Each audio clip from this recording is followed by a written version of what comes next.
Sneakers and Cleats, the podcast. All right. We're back and better than ever. Welcome back to the Sneakers and Cleats podcast, where Jerry Jones is going off on the Cowboys. They just finished up their State of the Cowboys. The facts are State of the Cowboys address a couple minutes ago, and Jerry had some interesting things to say, that's for sure. So we'll break all that down for you. Matt, Roy, Don Harris, Chuck McIntyre. If you don't know us already, you should. Rate, review, subscribe, give us a 5-star rating, tell a friend, tell an enemy. We will talk about the Cowboys. We also went to AAC Media Day this week, so we'll get some comments on the UTSA Roadrunners being ranked number 2 in the AAC Media poll. Plus, if we have time, the Olympics kick off this weekend. So we'll talk about the Wemby and Team France, their chances to take home the gold. I highly suspect that we will not have time, though, because of what Jerry said today. So first and foremost, guys, how are you? Well, man, couldn't be better.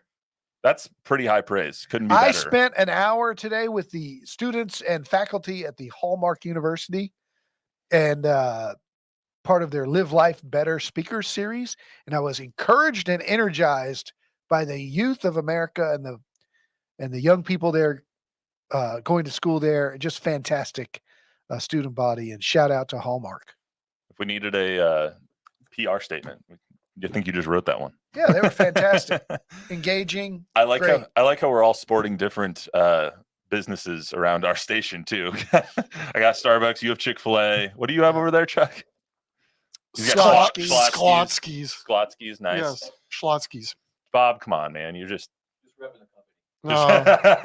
Just repping the company. Nice. Got personalized. All right, so let's get to our trivia question first. We'll get to this at the end of the Cowboys and UTSA stuff. So trivia question today is: Team USA is 143-6 in Olympic play since 1936. Pretty good record. Who is the only team to beat them twice? Who is the only team to beat Team USA twice in the Olympics since 1936? And I will give you a hint. And not a hint, but I will say Russia and the Soviet Union are two separate countries. So if you say Russia and then the answer is Soviet Union, you're wrong. Just FYI. That's just how they do things, okay?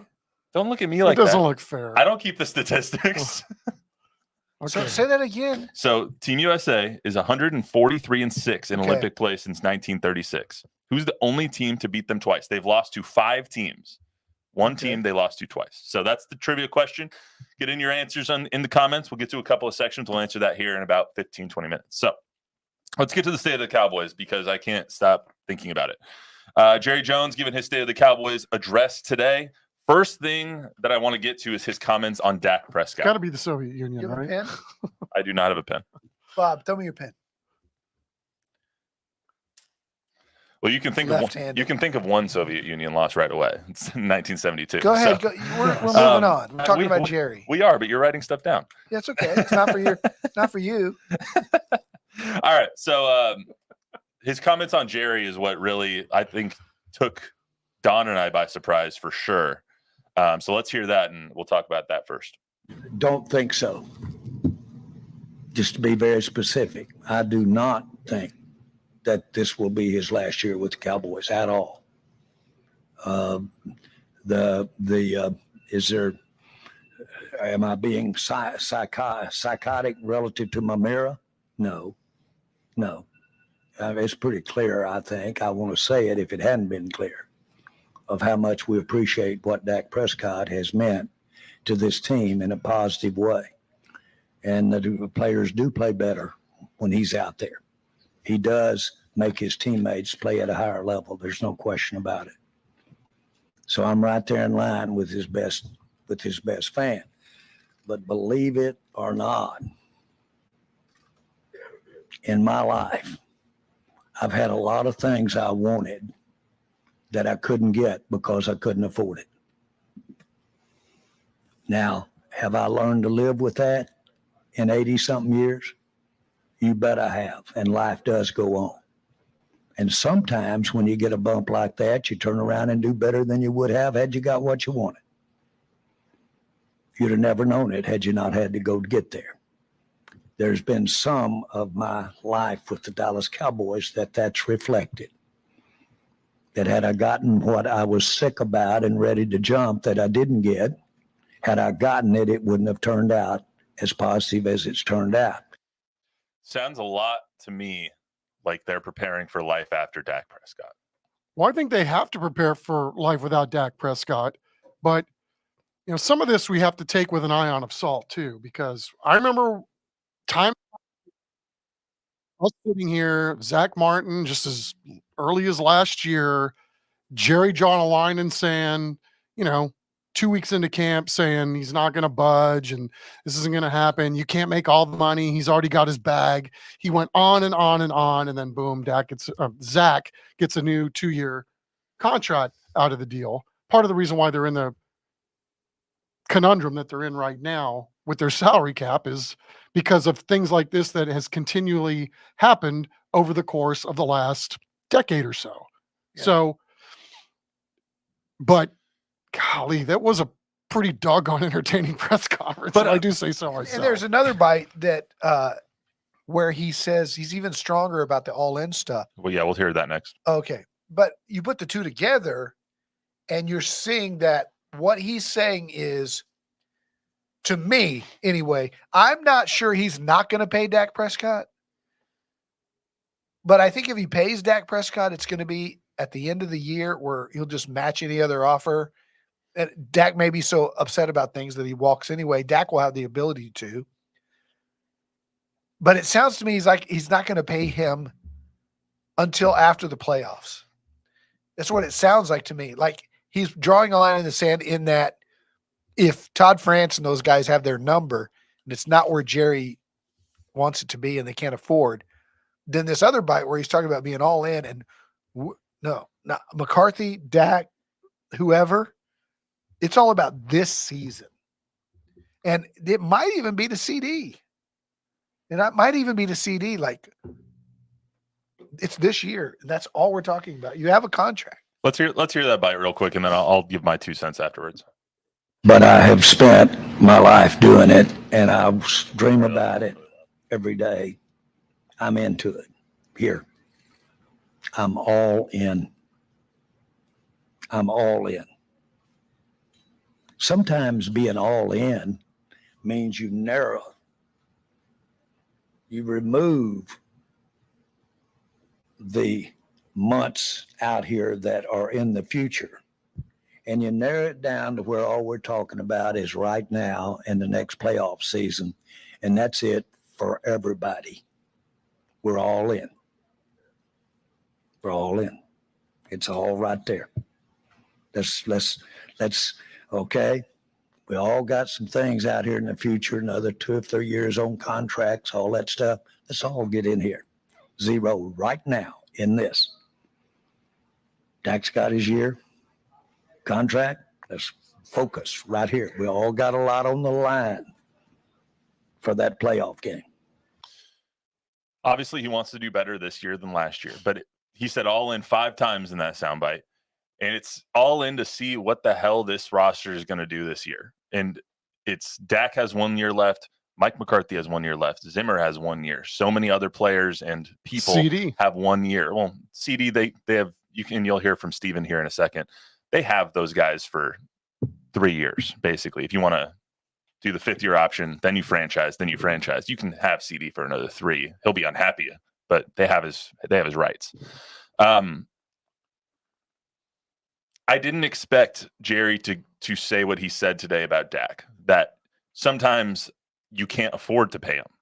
Because you saw that with when they drafted Zach Martin, he had to be talked off a ledge to not draft Johnny Manziel. He's had those circumstances before.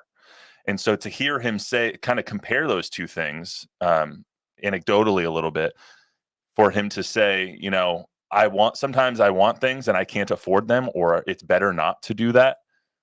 It was kind of, I didn't expect to hear him say that about his star quarterback. I think he said that, and he's probably said it to Todd France, and it's probably just a negotiating ploy. He's saying it publicly to basically tell all the Cowboy fans, I haven't thought about life without Dak. I love Dak, but I've had to live with other stuff before because I can't afford it. And sometimes it works out better.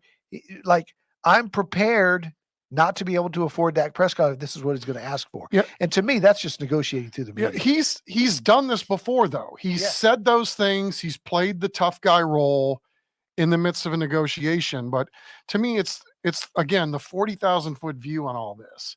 It's Dak has already gotten his second contract. Okay, that's what this is all about.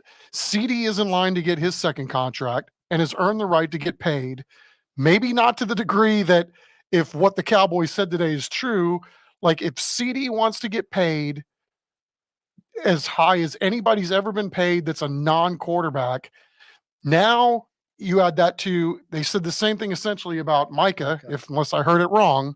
Now you've got two guys that want to be paid the highest paid guys in the league that are non-quarterbacks in NFL history. You got a problem. You've got a massive problem. Now you're talking about three guys, and they said the numbers too. You're going to have three guys making between 70 and 80% of your salary cap. At what point does any of this make any fiscal sense, given you just got your ass kicked by the youngest team in the league that doesn't have any of these contracts like that? So at some point, you've got to weigh all this, put it in the blender, all the numbers that go in and go up against the wall or go into the supercomputer, and it spits out what you should do. What does the supercomputer say when you have all these variables? Do you sign all three and do that and make up and have this many? No way. It would be 60% of your cap. Yeah. It's going to be, I said this 2 months ago. It's going to be 2 out of the 3 unless all 3 take significantly less. And to sign 2 out of the 3, the 2 you sign have to take a little less. But I don't see him signing all 3. What I heard today makes me think that they're going to sign CeeDee and Micah and let Dak walk. You let your $60 million quarterback walk. You see what that's what we hear today. But Dak, that's what I heard today. But Jerry's in love with Dak, and that was a negotiating statement. He doesn't believe that. He wants Todd France to believe that he's ready to move on. They have no leverage. No matter what your negotiating statement is, they have zero leverage. Like they can't. They have to give him $60 million to keep him. Is some other team going to give him the highest paid quarterback? Make him 100%. Some other team is going to make him the highest paid quarterback in the NFL. Depending on what happens this year, I would say, yeah. If he has another year like he had last year, where he's the second, where he comes in second in MVP voting, yes, 100%. And chokes in the playoffs? Yes. Okay. Because he's still better than 20 other quarterbacks that are in this league. Yeah. Take them. No, they're not. They have 3 more years of 45. If that's the case, then I'd let him walk. If he plays great, wins 12 games, and chokes in the playoffs, he's not going to come back. Yeah, I mean, think where the Jets will be, right? If Aaron Rodgers just has a year and they don't bring him back, or I don't know what his contract situation is, but just throwing out a team like that. Yeah, he has 1 more year left. If you feel like there's a team out there that has spent reasonably modestly because they don't have a star quarterback and feel like it's ready to make a move, then yes, there's going to be another team that will pay Dak Prescott exactly what he wants. Let me ask you this question. But it's the same thing right now too with Jerry, Lamb or Don. Why would you wait? Why not just wait? And I'm with you. And you pay the same. I'm 100% with you. If the Jets say we're going to give him 6, we're going to make him the highest paid, then Jerry might say at the end of the year, okay, we will too. Well, why even put that option on the table and not just give it to him now? If that's he's trying to motivate him to win. I don't think he needs any other motivation to win. Well, he's never won. I think there's a lot of wisdom to that. I mean, and Jerry said as much, I think, during this press conference today about, playing with a little heat underneath your keister too. I mean, the bottom line is for most of these guys anyway, everybody's on a 1-year contract. The way things are written, the way anything goes, we can talk about McCarthy playing out the last year of his contract. If they lose their first 7 or 8 ball games this year, he's not going to play 17. He's not going to coach 17 games this year. That's just the way it is. But I was a little surprised too how the press that was there today asking questions kind of went all in on the players' standpoint side, as if they had blinders on to what the salary cap is. You can't do what these players want to be done, the 3 of them together right now. And there just seems to be like we're living in an alternate universe with where the reporting is or where the fandom is in regards to what this team's salary cap looks like. If in a perfect world, if you want to blame fault, blame the Cowboys for not winning when Dak was working under his rookie deal. You had a really good functioning quarterback and you didn't win a Super Bowl. You could have paid everybody else around him, and they did, and you never won when you had that opportunity. Now they're having to work in reverse of that, and it's really difficult when you got a guy making all that money. Speaking of making all that money, let's hear from Jerry and Steven talking about CeeDee's contract and trying to sign all three of these guys. Was it Martin that wasn't here last year? Correct. Pretty big deal. Okay. All buttoned up, contract and all. Wasn't here. Does that ever happen? Of course it does. Look all over the league. It happens all over the league. So I don't flare when it's happening to us. I'm aware of it. You must give me that I'm aware that we want to get these guys to camp. Business as usual, as far as I'm concerned. That's the point of that diatribe I just had before this. I'm used to this. I can live with this. No, I don't get bent out of shape over the fact that somebody is not here or here at all. You know, if we had these three guys done, there'd be somebody else. I can assure you. They kind of wait in line and seeing when it's their turn.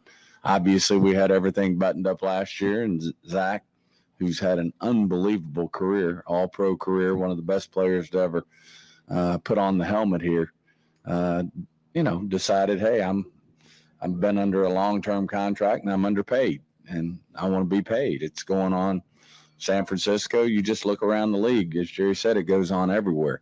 We have a very unique situation.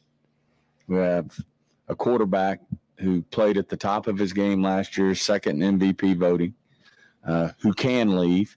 And then we got two players who can't leave here for 3 years. Theoretically, if we didn't sign either one of them, I guess we couldn't franchise one 3 years from now. But we could sign one of them. And both of them, rightfully so, believe they should be the highest paid non-quarterback in the league. And totally respect that. So very difficult situations that we're trying to work through with them. They want to win. They want to put a ring on their finger, and they understand the difficult situation we have with a high-priced quarterback going into his second high-priced contract. He was the highest paid when we paid him 3 years ago, and then we got two other guys that we're trying to work through. It just takes time. That's what you've been saying, Chuck. He made it very clear to point out that Dak's already been paid. Yeah, and Chuck, you've been saying that for months. Yeah. Well, I mean, but they've been pretty clear about this. And again, you're working your books not only for this year, but the next year and the year after that and the year after that, right? And that they even brought it up. I thought it was kind of, I don't know, chintzy almost to drag Zach Martin under the bus. Like, why bring him up? I mean, I know that this is part of the problem. Like, you've set your books in play. You think everybody's got a contract. You're ready to go to camp. You think you got a good team. You think you're going to go do great things. And Jerry said as much after he signed Zach Martin to the extra year after it was all said and done. It's like, I didn't want to mess up what we had going. We got too much at stake this year with the ball club that we think we have.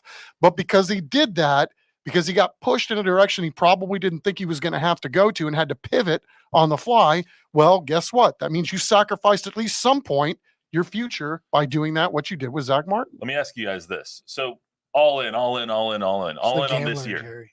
It's obviously they're all in on this year. Let me ask you, if they go 3-5 to start the season, 2-6 to start the season, even a 4-4 record to start the season, do you think if none of these contracts get done that a Dak trade, a CeeDee trade, a let's start over thing starts to happen? If they start 2-6, Mike McCarthy's going to get fired. He's not a huge proponent of firing people mid-season, but if they start 2-6, that there's a very good likelihood that that's going to happen. Do you think that those trades that you could 3, 4, 5 first-round picks over the next few years start resetting your team? Yeah, I do could see you think them. that's possible? I could see him going into seller's mode, because if they start 2-6, Jerry's going to be in no mood. I can think he could go into seller's mode. I mean, I think everything has to be on the table if you're the Cowboys at this point. I wouldn't even be thinking about what you would do if you're, 8 weeks into the season or right before the trade deadline. I mean, I think you got to put everything on the table right now. What are our options? How far are we going to go with these contracts in terms of if a guy's holding out, or, what we think we've got with Dak?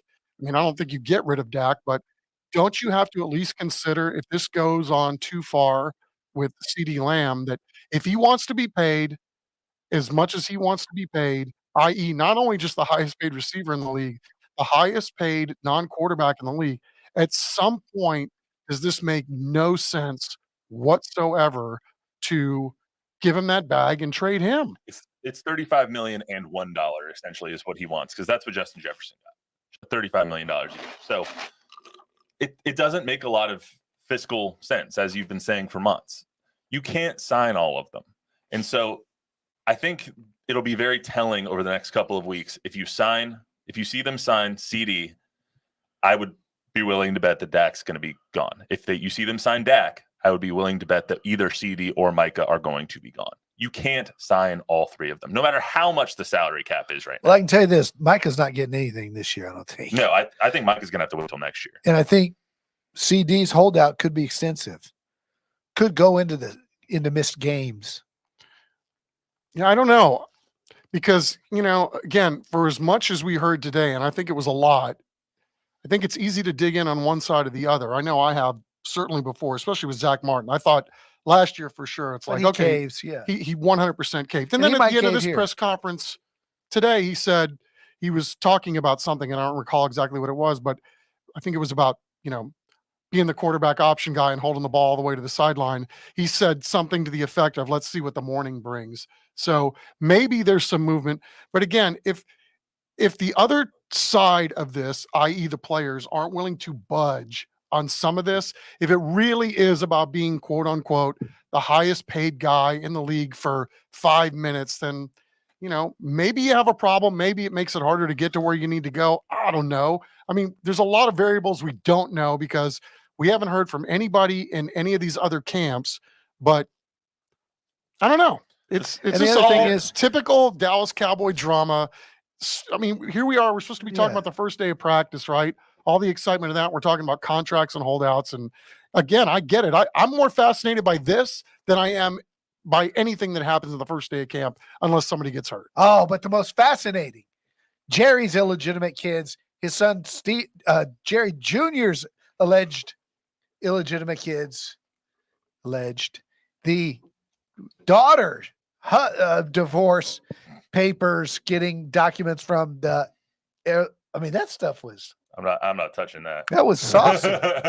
All alleged. All right.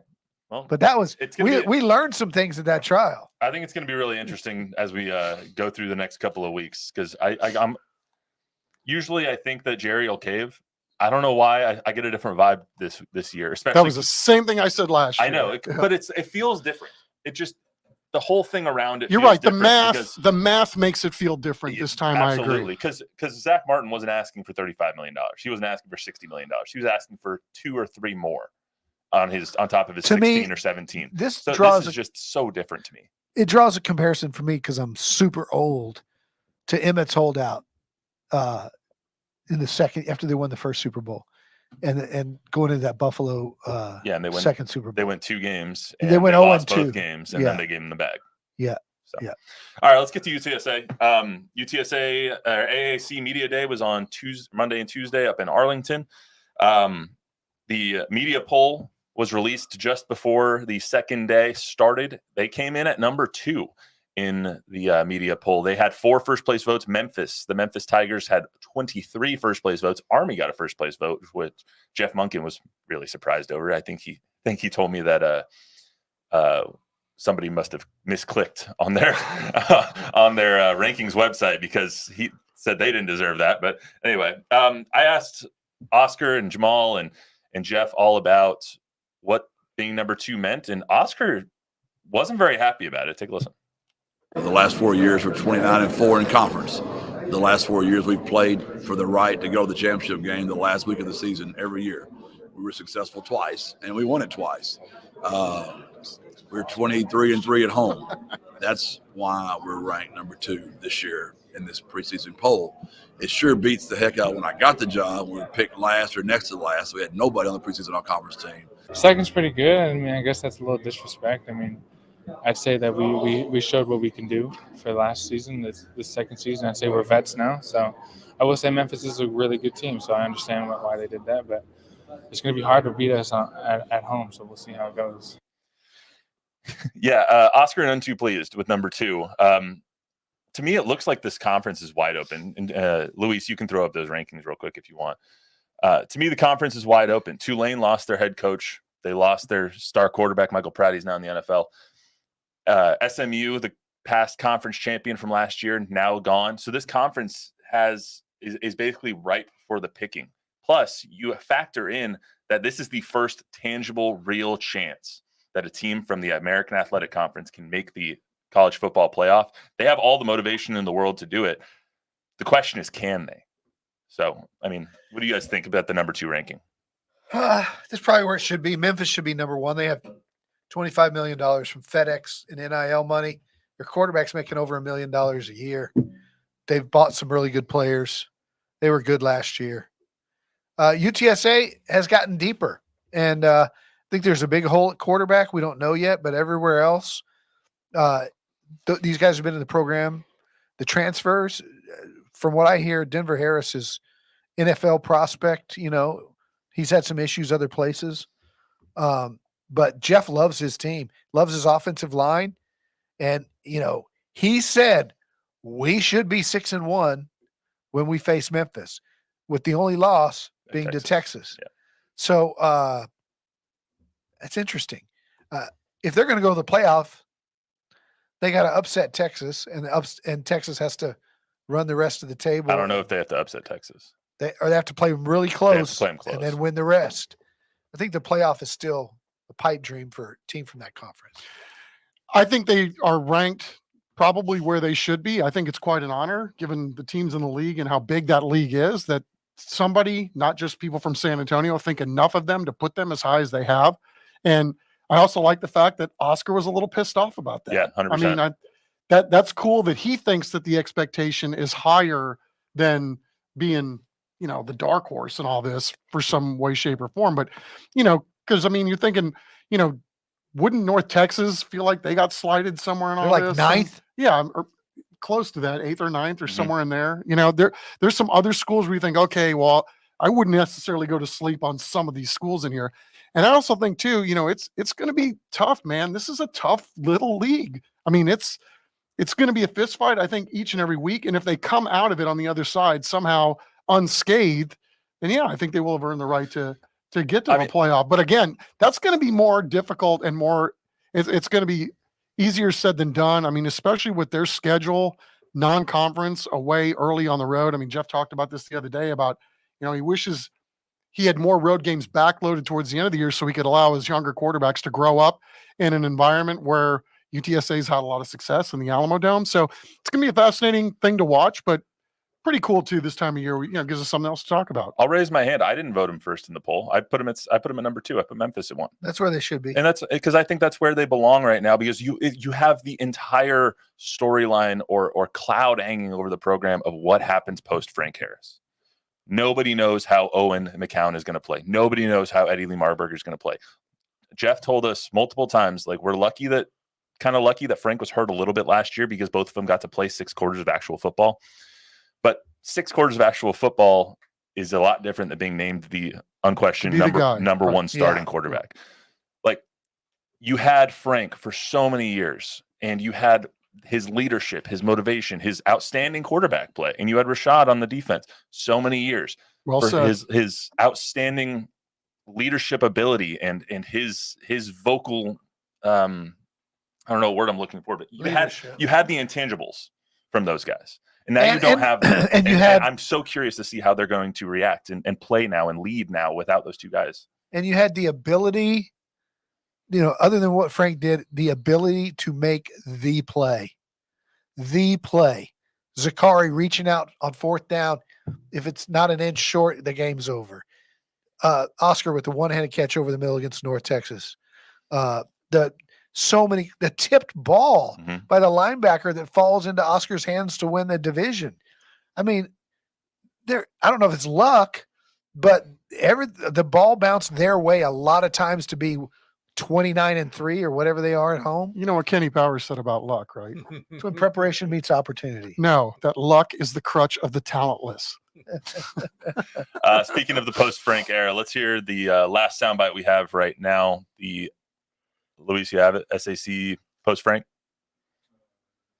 All right, let's hear that one real quick, and then we'll talk a little bit more. I tell everybody that I'm more of an internal guy for leadership-wise, so I need to be a little bit more external for them, and I'm going to do the best that I can. Frank and Rashad were really good leaders, and I want to be just like them. There's no doubt those guys were monumental for what they did. They should have statues built. I mean, honestly, they're that important. It's also what's fun about coaching is trying to develop the next guys. Who's going to be in the zeros? I think it's got a lot to do with our culture. We have a standard, and no matter who you are, when you're at UTSA, we kind of hold everybody to that standard. You know what I'm saying? They know, they understand it, and we've got guys that are willing and ready, and I'm excited to show them off soon. Coach is excited to get his guys on the field, but he loves his squad, man. He really does, and it's going to be the other thing is it's not just Frank and Rashad.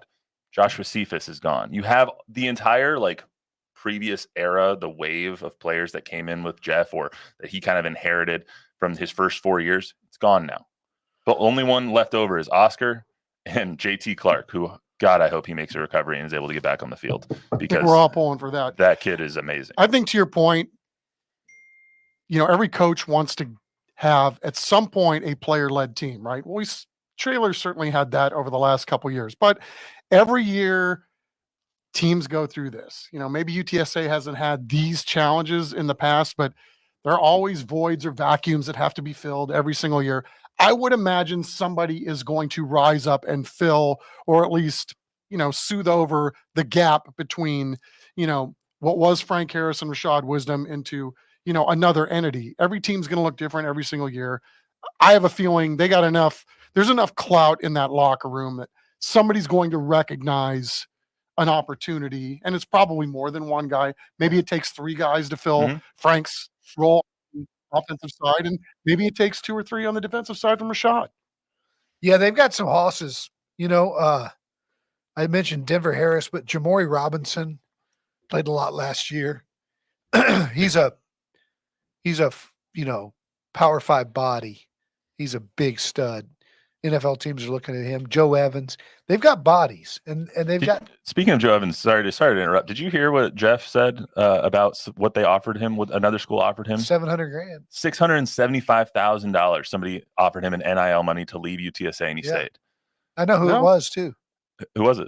I probably shouldn't say. Well, the year before, Oregon offered Frank $1 million. Yeah, and Frank, to his credit, he didn't go beating his chest around saying he could have done that. And other than to say that I wasn't raised like that, he was getting plenty here. And that's why Frank will be mayor of our city, hopefully someday. And it speaks to the culture that they have here in San Antonio and how much they love each other. And to what, Frank's all about and where he got that from too, mom and dad. Yeah. So last thing on UTSA, Jeff also said that they have to do better in September to make the playoff because they've historically been really, really, really good in conference play. But they do not start fast. And this year, if you want to make the playoff, you have to be 11-1, probably with your only loss coming to a close Texas, if you want to be anywhere near the playoff. So they all know that. And so I wouldn't be surprised if we have some 17-14, some 2014 games to start the season, maybe against Texas State with that defense leading the way. Texas State could beat them, man. Don't go to sleep on Texas State. Texas State could beat them. I'm telling y'all that right now. 100%. They're rated higher in the NCAA game. I don't know. So. Matt, if you look across the board in college football, there are a lot of great non-conference games to start the year. I don't know how much of an impact the first part of the season is going to have at the very end of the season, just based on, A&M opens up with Notre Dame, Texas is opening, has Michigan right up there towards there are a lot of really great non-conference games that, win them, great. You're off to a great start, but I don't think it's going to be the end all be all this year based on these powerful schedules that it seems like everybody's playing now. Even if they start 1-3, like they did, when was that, last year or whatever? Mm-hmm. Yeah. I think they'll be fine. Yeah, they'll be fine. And But I'm talking about as far as making the playoff. Like Yeah, well, if you that's start it. 1-3, you're out of the playoff. Like it's just not going to happen for Right. you. Like SMU last year didn't make the playoff because they were one behind Liberty. They were 11-2. They won their conference. They went undefeated in conference, but they lost to Oklahoma and TCU. So you're getting penalized for scheduling. You can't lose to Texas State and end up in the You can't playoff. lose to Texas State. You can't lose But to you can Army still- like they did last year. You can You still can't have a lose those successful games. season. Oh, 100%. Yeah. And they could still win the conference. They just wouldn't make the college football Yeah. playoff. And that's what I'm saying is like it's the first time you have a tangible chance to make the playoff. And their eyes are set on it. Okay, good for them. They've talked about it. Good for them. Let's get to the trivia answer. We're going to skip Olympic basketball because we're already a little long. So let's get to the trivia answer. Again, the trivia question is Team USA is 143-6 in Olympic play since 1936. Who is the only team to beat them twice? Okay, and you're saying that the Soviet Union could have beaten them once and Russia could have beaten them once. Correct. It is separated. They've lost 6 games to 5 different opponents. Okay, they've lost to the Soviet Union in 72. Which they shouldn't have lost. They lost to Lithuania in 88. They lost to Argentina in 04, which means they had to have other losses in 2000 and in 96, but ended up winning the gold, which means those had to have been in pool I feel play. like we're getting a trig deal out of this. Those had to have been in pool play. So the only team that beat them twice is either Russia or Lithuania. I'll say Soviet Union. I'll say Lithuania. Okay. Any other guesses? Nobody. You want to guess? I have no idea. Your diatribe here is wrong. Okay. They lost in 1972 to Soviet Union. They lost 3 times in 2004 to Argentina, to Lithuania, and to Costa Rica or Puerto Rico. And then they lost in 2020 to Nigeria with their only other loss, their 6th loss was in 1988 to the Soviet Union. So Soviet Union? Yes. In 88? Correct. So Soviet Union beat them twice, and that is the answer to our Way to trivia go, question. Chuck. That's all right. Soviet Union. They won the basketball game a couple times, but we took down the wall without firing a shot. That was pretty cool. I like that. So we Mr. won. Gorbachev. We technically won World War III already. 72 so they won. take That that, was a complete Soviets. hose Oh, job. okay. I mean, 72 they should have won the gold medal. I don't think I still think they haven't accepted their gold That or is- their silver That medals is for that correct. year. That is correct. Yeah, Doug Collins will never. None of them will. No. Yeah, Doug Collins, one of the best players on that team, will never. Will go to his dying day not having that silver medal because they should have won that game. All of them. Yeah, They're 100%. all in a vault in Switzerland. I should take the silver now, though, because if the price of silver goes up, One of the guys on the I don't team. think they know need what the you're gonna money there, have. Chuck. One of the guys on the team, Kenny, whatever his name is, he has it in his will that his children are never to accept Really? the silver medal. I didn't know that. That's awesome. Yeah. That's actually really cool. The Olympics this year, I was going to use that to lead us into the Olympics. We just don't have time for it today. So we'll talk about the Olympics a little bit on Monday. We got a lot of stuff going on. Football is officially back. This is the main football podcast today. So I'm into it. I love football. So let's do it. That's all we got for you today on the Sneakers Cleats podcast. Remember, download, rate, review, subscribe, give us a 5-star rating, tell a friend, tell an enemy. Don's already taking his headphones off. I can't believe they lost 3 games in one Olympics. I didn't realize that. 04. Tim Duncan, shame on you. Hey, man, this is what I'm coming here to educate it everybody. happens, man. It's competition, right? We'll see you guys back here on Monday. Timmy's famous line.